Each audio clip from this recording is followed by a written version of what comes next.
In the dying light of a crimson dawn, the banners of the Geno Twa-Five Chiliad fluttered like ghosts against the wind. They were mortal men, flesh, blood, and courage, standing shoulder to shoulder beneath the shadow of gods. Their duty was carved not in faith, but in obedience. And though their hearts beat in rhythm with the march of the Imperium, their souls trembled in the silence that followed victory. For they were the Geno Twa-Five Chiliad, the last of the great imperial Geno legions, a remnant of the old wars, older than the Imperium itself. Before the Emperor united Terra, before the stars bent to his will, the Geno marched under the banners of their own proud kings. Now they marched for the War Master, for Horus Lupercal. The planet was named Murder, though none knew its true name before imperial cartographers branded it so. Its skies shimmered with the reflection of metallic death. Its surface reeked of decay and ozone. And amidst that alien ruin, the Geno stood waiting, rows upon rows of disciplined soldiers, their armor dulled by dust and blood. They had fought alongside the Luna Wolves, and now, beside the sons of Horus, whose eyes gleamed with something more than pride. They were the mortal mirror to the Astartes, precise, obedient, but painfully human. Captain Nero Vipus watched them from a high ridge, his gaze lingering on their standard, the silver wolf embossed upon a field of gray.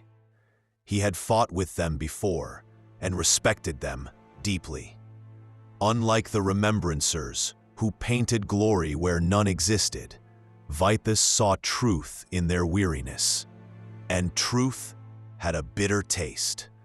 The Chiliad's Lord Marshal, Tubal Cain, stood before his command unit, his bronze breastplate glinting faintly in. He was an old man, too old to fight, yet too proud to fall. Each line on his face carried the story of the Unification Wars, when the Geno fought not for gods, but for men. Behind him stood the Huscarls, his honor guard, veterans of 10 campaigns. Each bore scars that no augmetic could erase. And as the wind swept across the field, Cain raised his hand and spoke with the conviction of a dying age. "Men of the Geno Twa-Five," he began, voice steady as the beating drums of Terra. "Remember who you are. You are soldiers, not crusaders. You fight because the Imperium commands, not because it understands. Do your duty, and the stars will remember your name, even if the gods do not." The men answered not with cheers, but with silence, a silence that spoke of resolve. A tremor passed through the ground as storm birds descended from the crimson sky. The emblem of the Eye of Horus gleamed upon their hulls, golden and fierce. When their ramps lowered, warriors stepped forth, immense, armored, radiant in their perfection. The sons of Horus had come. Captain Loken, his white armor marked with the scars of murder, strode forward to greet the mortal commanders. His eyes fell upon Cain, and for a moment, 2 soldiers, one human, one transhuman, regarded each other as equals. "Your men fought well," Loken said quietly. "They stood their ground where even Astartes faltered." Cain nodded, unsmiling. It is what they were born to do.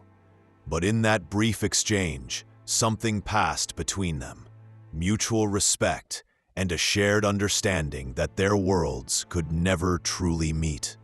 For in the Imperium, men like Cain were relics, and relics are not meant to endure. Yet, even as the Geno prepared to redeploy, whispers spread through the ranks. Whispers of change, of secret councils aboard the Spear of Destiny, of a war master whose loyalty grew darker by the day.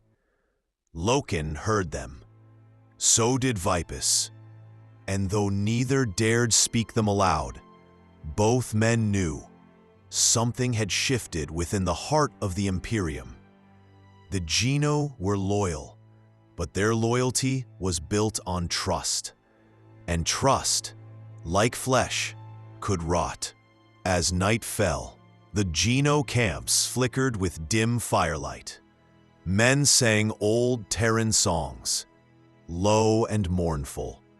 Above them, the stars burned cold, uncaring witnesses to the birth of heresy. Hours before dawn, a messenger came from the Astartes command. Orders. The Geno were to mobilize immediately. They were to march alongside the sons of Horus to a new world, one the War Master had deemed unworthy of compliance.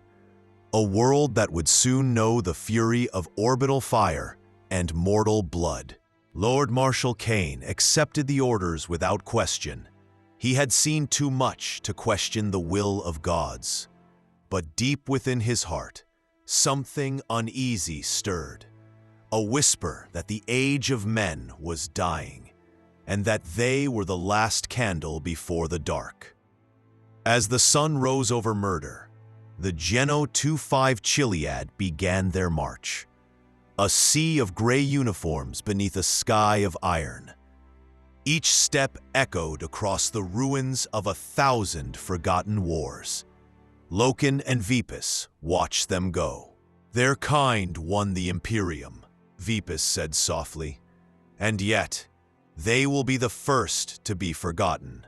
Loken nodded, his expression grim. The Emperor remembers all, he said, but even he did not sound certain. The Geno marched on, unaware that the storm to come would not be waged against aliens, but against brothers. The seeds of heresy had already taken root, and as the wind howled across the plains of murder, the banners of the Geno Twa-Five Chiliad flapped one last time, proud, mortal, and doomed. The morning sun rose cold and pale over the plains of murder. The Geno Twa-Five Chiliad marched in silence, their banners torn, but proud. No songs, no cheers, only the rhythm of boots against stone and the unspoken weight of destiny. Captain Nero Vipus rode at the flank, eyes scanning the horizon. Nothing moved except the wind, and yet a shadow lingered over them all. Arrival at the world of judgment. The fleet had brought them to a planet rimmed with jagged mountains, rivers of molten rock, and skies roiling with violet storm clouds. It was beautiful in a terrible way, a world forged by fire, yet not yet claimed by the Imperium. The order came. The Geno would lead the ground forces. They would fight, and die if necessary, to enforce compliance. Lord Marshal Cain addressed his men one final time. Remember who you are. Remember why you fight. And know this, our honor is in our deeds, not in the whims of gods. The men nodded, but in their hearts, the first seeds of doubt had already sprouted. First contact. The world's defenders were not like the Geno expected. They were human, yes, but not weak, not naive. They wielded ancient weapons, practiced arts of war that had survived centuries, and bore the pride of a civilization untouched by the Imperium. The first clash was brutal. Bolter fire tore through stone. Blades met shields in showers of sparks. And the Geno held, steadfast, disciplined, obedient. But as they fought, they realized a terrifying truth. Their orders were not only to conquer, but to erase the people who resisted. The soldiers hesitated, a fleeting moment of hesitation, and in the eyes of the Astartes, it was betrayal. The first sacrifice. Cain watched as one of his own, a young sergeant named Darius Vale, lowered his weapon rather than fire on a defenseless family. "Do your duty," Cain shouted, but Vale did not move. Bolters roared. Vale fell beneath them. The Geno saw it happen, their first true lesson in the cost of obedience. And in that instant, something shattered in their spirits. The moral rift Captain Vippus struggled to hold his men together. He understood loyalty, but not blind obedience that demanded murder of innocence. He spoke quietly to Cain. "Sir, are we enforcing the Emperor's will or Horus's fear?" Cain did not answer. He could not. For in the shadow of the Astartes, mortal men had no say, only choice. Comply or die. The aftermath. The battle ended, but not in triumph. The Geno Twa-Five Chiliad survived, yet every man carried scars deeper than flesh. They had fulfilled their orders. The planet was compliant, the enemy vanquished.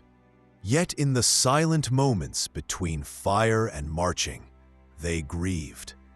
Grieved not for the dead of the world, but for themselves, for the innocence they had lost.